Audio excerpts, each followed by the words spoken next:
Hello everyone, welcome back to our channel Sony TED talks.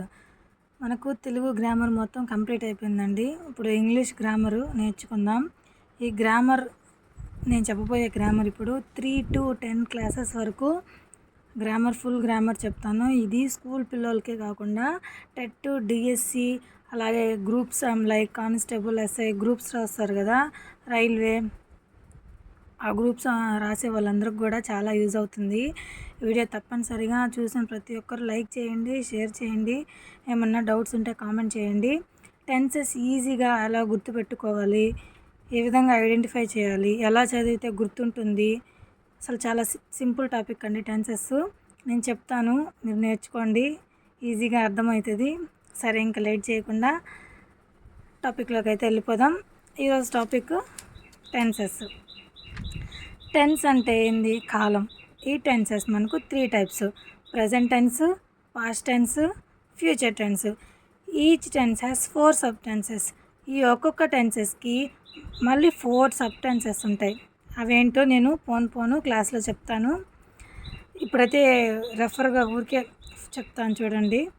Present టెన్స్లో simple present continuous, present perfect, present perfect continuous అనే 4 sub tenses ఉంటాయి. పాస్ట్లో simple past tense, past continuous tense, past perfect tense, past perfect continuous tense. Future tense simple future tense, future continuous tense, future perfect tense, future perfect continuous tense. వీటి గురించి sub topics, ఈ 4 sub tenses గురించి మనం వీడియోలోకి వెళ్ళే ముందు సింపుల్గా ఈజీగా అర్థమయ్యే విధంగా నేను చెప్తాను. మనకిప్పుడు ఒక టెన్స్ రాయాలంటే సబ్జెక్ట్ ఆర్ ప్రొనౌన్ అంటే సబ్జెక్ట్ కావాలి, వర్బ్ కావాలి. సబ్జెక్ట్లో మనకు నౌన్ కావచ్చు, ప్రొనౌన్ కావచ్చు. అది చాలా అవసరం అండి. ప్రొనౌన్ ఆర్ నౌన్ కావాలి, అట్లాగే వర్బ్ కూడా కావాలి. ఇప్పుడు ఒక్కొక్క దాని గురించి బ్రీఫ్గా ఎక్స్ప్లెయిన్ చేసుకుంటాం. ప్రొనౌన్. ప్రో అంటే ఏంటి? ఇన్స్టెడ్ అంటే తెలుగులో మీనింగ్ బదులుగా. నౌన్ నేమ్ అంటే ప్రొనౌన్ అంటే నామవాచకానికంటే నేమ్కి బదులుగా వాడేదాన్నే ప్రొనౌన్ అంటారు. కొన్ని ప్రొనౌన్స్ నేను ఇక్కడ వచ్చాను చూడండి. ఐ నేను, వి మేము మనం, యు నీవు మీరు, దే వారు, హీ అతడు, షీ ఆమె, ఇట్ ఇది, ఇవన్నీ ప్రొనౌన్స్ కిందకి వస్తాయి. ఇవి టెన్సెస్ రాసేటప్పుడు మనం నేర్చుకునేటప్పుడు మనకు ప్రొనౌన్స్తో కానీ నౌన్స్తో అంటే సబ్జెక్ట్. ఇక్కడ సబ్జెక్ట్ ఏంటి? Pronoun, nouns. ఇవి ఎంతగానో మనకు యూజ్ అవుతాయి.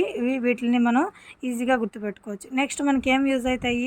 ఒక టెన్స్ రాయడానికి మనకు సబ్జెక్ట్ ఎంత అవసరమో వర్బ్ కూడా అంతే అవసరం. ఇప్పుడు వర్బ్ గురించి తెలుసుకుంటాం.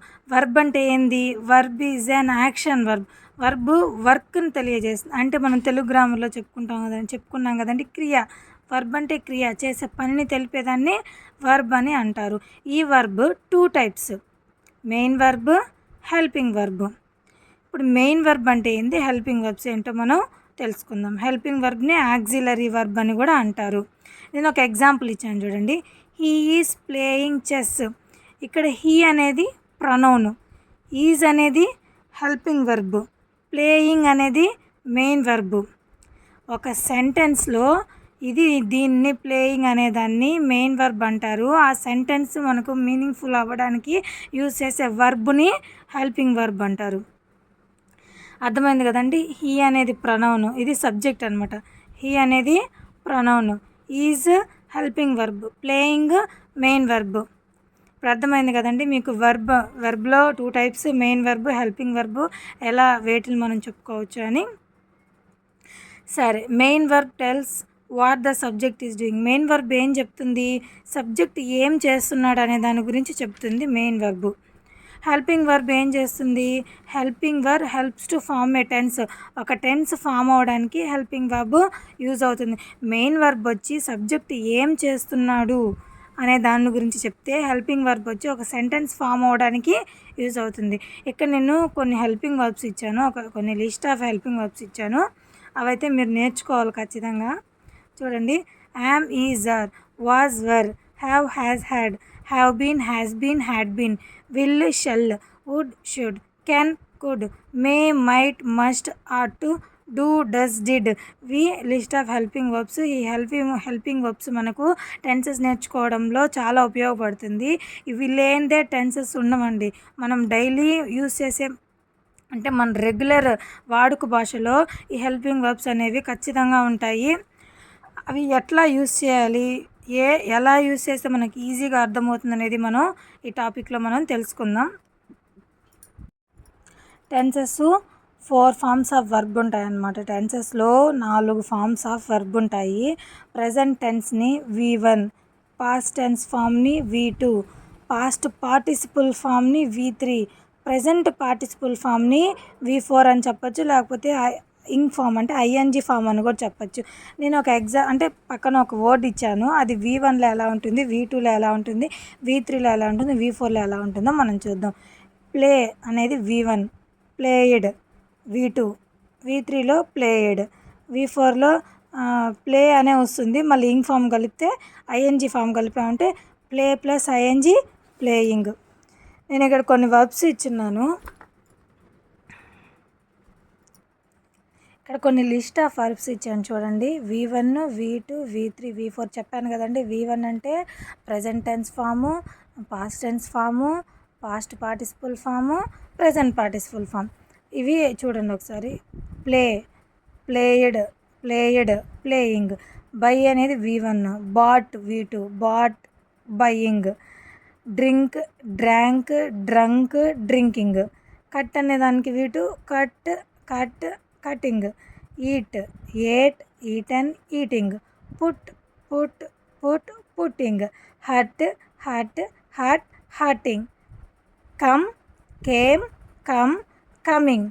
Go, went, gone, going. ఇవన్నీ వర్బ్స్ అండి. V1, V2, V3, V4లో ఒక వర్బ్ ఇచ్చి ఇవి ఎందుకంటే నేర్చుకునేది అనుకుంటారేమో. ఇప్పుడు ఎగ్జామ్లో ఒక వర్బ్ గో అంటే ఈ గో, ఫర్ ఎగ్జాంపుల్ గో అనే వర్బ్ ఇచ్చి దీనికి పాస్ట్ పార్టిసిపుల్ ఫామ్ రాయండి అని అడుగుతారు, లేదా పాస్ట్ టెన్స్ ఫామ్ రాయండి అంటారు, లేదా ప్రజెంట్ పార్టిసిపుల్ ఫామ్ రాయండి అని అడుగుతారు.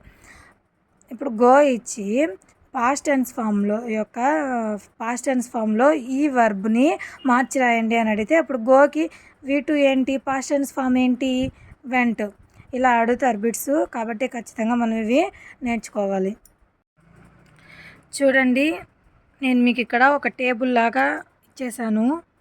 ఇట్లా రాసుకున్నారంటే మీకు future tense, present tense, past tense చాలా ఈజీగా మనకు అర్థమైపోతుంది. ఈజీగా గుర్తుపెట్టుకోవచ్చు. ప్రజెంట్ టెన్స్ అంటే వర్తమాన కాలం, ప్రజెంట్ జరిగేది. పాస్ట్ టెన్స్ అంటే భూతకాలం, ఫ్యూచర్లో జరిగిపోయింది. ఫ్యూచర్ టెన్స్ అంటే జరగబోయేది, భవిష్యత్తులో జరగబోయే కాలాన్ని ఫ్యూచర్ టెన్స్ అని అంటారు. ఇక్కడ నేను స్ట్రక్చర్స్ కూడా ఇచ్చాను చూడండి. స్ట్రక్చర్స్ కానీ మీరు గుర్తుపెట్టుకున్నట్టయితే సెంటెన్స్ ఫార్మేషన్ ఈజీగా ఉంటుంది. ఆ స్ట్రక్చర్స్ ఎలా రాయాలో మనం ఇప్పుడు చూద్దాం. Present tense. ప్రజెంట్ టెన్స్లో సింపుల్ ప్రజెంట్. సబ్జెక్ట్ సెంటెన్స్ ఎలా ఉంటుందంటే సబ్జెక్ట్ ప్లస్ V1 ప్లస్ ఆబ్జెక్ట్లో ఉంటుంది. అలాగే సింపుల్ పాస్ట్లో వచ్చేటప్పటికి సబ్జెక్ట్ ప్లస్ V1 అనేది V2గా మారుతుంది, V2 ప్లస్ ఆబ్జెక్ట్. సింపుల్ ఫ్యూచర్లో subject plus shall or will అనేది యాడ్ అవుతుంది, plus V1 plus object. Plus present continuous tense subject plus am is are plus V1 plus ING plus object. Subject plus am is are V2 వచ్చేటప్పటికి was వర్గా మారుతుంది పాస్ట్లో. Was or were plus V1 plus ING plus object. ఫ్యూచర్లో subject plus shall be or will be plus V1 plus ING plus object. Present perfect టెన్స్లో subject plus have or has plus V3 plus object. Past perfect tense subject plus had plus V3 plus object. Future perfect tense subject plus will have or shall have plus V3 plus object. Present perfect continuous tense subject plus have been or has been plus V1 plus ING plus object. Past perfect continuous subject plus had been plus V1 plus ING plus object. Future continuous tense subject plus will or shall have been plus V1 plus ING plus object. ఇలాగా మీరు structures గాని గుర్తుపెట్టుకున్నట్టయితే sentence formation అనేది ఈజీగా ఉంటుంది. ఇంతకుముందు మనం V1, V2, V3, V4 forms verbs నేర్చుకున్నాం కదా! అవే వర్బ్స్ ఇందులో వస్తాయి. V1, V2, V3 ఈ వర్బ్స్ ఇన్ టెన్సెస్‌లో మనకు యూజ్ అవుతాయి. సింపుల్ ప్రెజెంట్‌లో హెల్పింగ్ వర్బ్ ఏమొస్తుంది, మెయిన్ వర్బ్ V1లో ఏమొస్తాయి అనేది ఇప్పుడు మనం తెలుసుకుందాం. ఇంతకుముందు నేను మీకు ఒక టేబుల్ వేసి చూపించాను కదా! అందులో first simple present structure subject plus V1 plus object. మీరు ఈజీగా ఇది సింపుల్ ప్రెజెంట్ టెన్స్ అని మీరు ఈజీగా గుర్తుపెట్టుకోవాలంటే వాడు ఇచ్చిన క్వశ్చన్లో ఈ యాక్షన్స్ అంటే ఈ వర్డ్స్ అనేటివి ఉన్నాయంటే అది సింపుల్ ప్రెజెంట్. ఈ వర్డ్స్ అనేటివి ఏంటో చూద్దాం. Regular actions, universal truths, Proverbs.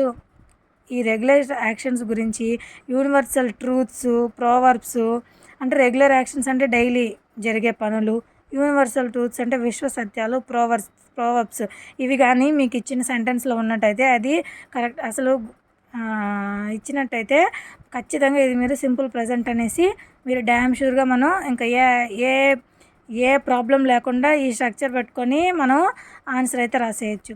సరే, కొన్ని హింట్స్ ఇస్తాను చూడండి. Daily, always, regularly, generally, normally, frequently, often, everyday, week, month, every year, every month, sometimes, hardly, rarely, scarcely, seldom ఈ వర్డ్స్ కానీ మీకు సెంటెన్స్లో ఉన్నట్టయితే అది ఎటువంటి డౌట్ లేకుండా అది సింపుల్ ప్రెజెంట్ టెన్స్. నేను కొన్ని ఎగ్జాంపుల్స్ ఇచ్చాను, దానికి ఆన్సర్ మనం ఇప్పుడు పెడదాము. First example, I dash milk everyday. ఇక్కడ ఆప్షన్స్ ఇచ్చాను చూడండి. Am drinking, B drank, C drink, D have drunk. ఇక్కడ మీరు ఐ అనేది సబ్జెక్ట్. ఇక్కడ ఏమొచ్చింది చూడండి, నేను ఇది చెప్పాను హింట్స్లో ఉంది చూడండి. ఎవ్రీడే హింట్లో ఉంది కదా, అదో ఎవ్రీడే ఈ సెంటెన్స్లో ఉంది. ఎవ్రీడే ఉంది. ఎవ్రీడే అంటే మనకి ఏమొస్తుంది, V1 వస్తుంది వెర్బ్. ఎవ్రీడే అంటే మనకి ఏంది, సింపుల్ ప్రెజెంట్ అంటే మనకి ఏం కావాలి, V1 వెర్బ్ 1 కావాలి. ఇదేంది, యామ్ డ్రింకింగ్, ఇది కాదు. ఇది డ్రాంక్, ఇది V2 కాదు. ఇది డ్రింక్, ఇది V1. సో ఆన్సర్ వచ్చి I drink milk everyday, C. Have drunk, ఇది కాదు. Second one, we dash our friends regularly. ఇక్కడ ఏముంది, రెగ్యులర్లీ అనే వర్డ్ వచ్చింది కాబట్టి ఇది సింపుల్ ప్రెజెంట్ స్ట్రక్చర్ ఏంది, subject plus V1 plus object కదా. ఇక్కడ సబ్జెక్ట్ ఉంది, V1 ఏమొస్తుంది చూడండి, మెట్ అనేది V2, ఆర్ మీటింగ్ అనేది ఇది కాదు, మీట్ అనేది V1. ఇది we meet our friends regularly. She dash to temple every morning అనేది సింపుల్ ప్రెజెంట్. ఇక్కడ సింపుల్ ప్రెజెంట్ ఏమొస్తుంది, subject plus V1 plus object కదా. Options is going, went, goes. ఇక్కడ దీనికి ఏమొస్తుంది, ఈజ్ గోయింగ్ కాదు, వెంట V2 కాదు, ఇది V1. గోస్ అనేది V1. ఇక్కడ వచ్చి ఏమొస్తుంది, గోస్ వస్తుంది. ఎందుకంటారా, హీ, షీ, ఈట్ అలాగే ఏదైనా సింగులర్స్ వస్తే వర్బ్కి ఎస్ కానీ ఈఎస్ కానీ యాడ్ అవుతాయి. సబ్జెక్ట్లో హీ, షీ, ఈట్ లేకపోతే సింగులర్స్ కానీ వస్తే వర్బ్కి ఎస్ కానీ ఈఎస్ కానీ యాడ్ అవుతాయి. ఇక్కడ షీ అనేది సింగులర్ కాబట్టి వర్బ్ ఏంది, గోకి ఈఎస్ యాడ్ అవుతుంది. కావున దీనికి ఆన్సర్ గోస్. ఇది గుర్తుపెట్టుకోండి, he, she, it or singular వస్తే ఆ వర్బ్కి ఎస్ కానీ ఈఎస్ కానీ యాడ్ చేయాలి. ఇంకొన్ని ఎగ్జాంపుల్స్ ఇచ్చాను. The sun dash in the east. ఇక్కడ వచ్చి ఎటువంటి క్లూ వర్డ్స్ లేవు. ఇక్కడ మీరు గమనించినట్టయితే ఇది universal truth. The sun dash in the east అంటే రైజింగ్ కాదు, ఈజ్ రైజింగ్ కాదు, రైజెస్. ద సన్ రైజెస్ అని ఎందుకు రాసుకున్నామంటే ఇది యూనివర్సల్ ట్రూత్. ఎప్పుడు daily the sun rises daily అని మనం చెప్పలేం కదా, డైలీ అని చెప్పలేం. సన్ అనేది ప్రతిరోజు ఉదయిస్తూనే ఉంటాడు. కావున ఇది the sun rises in the east, universal ట్రూత్స్కి rises. My students dash exams every week. A writes or writing, C write, D none. దీనికి ఏమొస్తుంది, మై స్టూడెంట్స్ అనేది ప్లూరల్ అనుకునే పోతారు. Plural dash exams every week. ఇక్కడ ఎవ్రీ వీక్ వచ్చింది కాబట్టి మనకు V1 ఫామ్ రావాలి. ఇక్కడ V1 ఫామ్ ఏది, ఇది కాబట్టి right. Water dash at 100 degrees C. Option A boiled, B boil, C boils, D none. ఇక్కడ చూడండి ఇది 2 ఉన్నాయి, V1 2 ఉన్నాయి. ఇప్పుడు మనం ఏది తీసుకోవాలా, రెగ్యులర్ యాక్షన్స్కి యూనివర్సల్ ట్రూత్స్కి. Water boils at 100 degrees C. Water ఎప్పుడు బాయిల్ చేసినా 100 degrees Cలో బాయిల్ అవుతూనే ఉంటుంది. ఈ విధంగా ఎవ్రీ యాక్షన్స్ రెగ్యులర్ యూనివర్సల్ ట్రూత్స్కి బాయిల్స్ యాడ్ చేయాలి. ఓకే, ఇది ఈరోజు సింపుల్ ప్రజెంటు. మీకు నచ్చినట్టయితే లైక్ చేయండి, సబ్స్క్రైబ్ చేసుకోండి, మరికొంతమందికి ఈ వీడియోని షేర్ చేయండి. అంటే టెట్ డిఎస్సి గ్రూప్స్కి ప్రిపేర్ అయ్యే వాళ్ళందరికీ ఈ వీడియో చాలా యూజ్ అవుతుంది. షేర్ చేయండి, సబ్స్క్రైబ్ చేసుకోవడం మాత్రం మర్చిపోకండి. మీరు షేర్ చేయడం, లైక్ చేయడం వలన ఈ వీడియో మరికొంతమందికి అయితే వెళ్ళడం జరుగుతుంది. వాళ్ళందరూ కూడా ఈజీగా ఈ గ్రూప్స్కి కానీ అట్లా టెట్ డిఎస్సికి కానీ ప్రిపేర్ అవ్వడానికి ఎంతగానో యూజ్ అవుతుంది. ఆ వీడియో నచ్చినట్టయితే ప్లీజ్ సబ్స్క్రైబ్ చేసుకోండి. బాయ్. నెక్స్ట్ వీడియోలో present continuous, present perfect continuous, simple past continuous, past perfect tense, past perfect continuous tense, simple future continuous tense, future perfect tense, future perfect continuous tense గురించి చెప్తాను. ఆ channel follow అవ్వండి. Bye.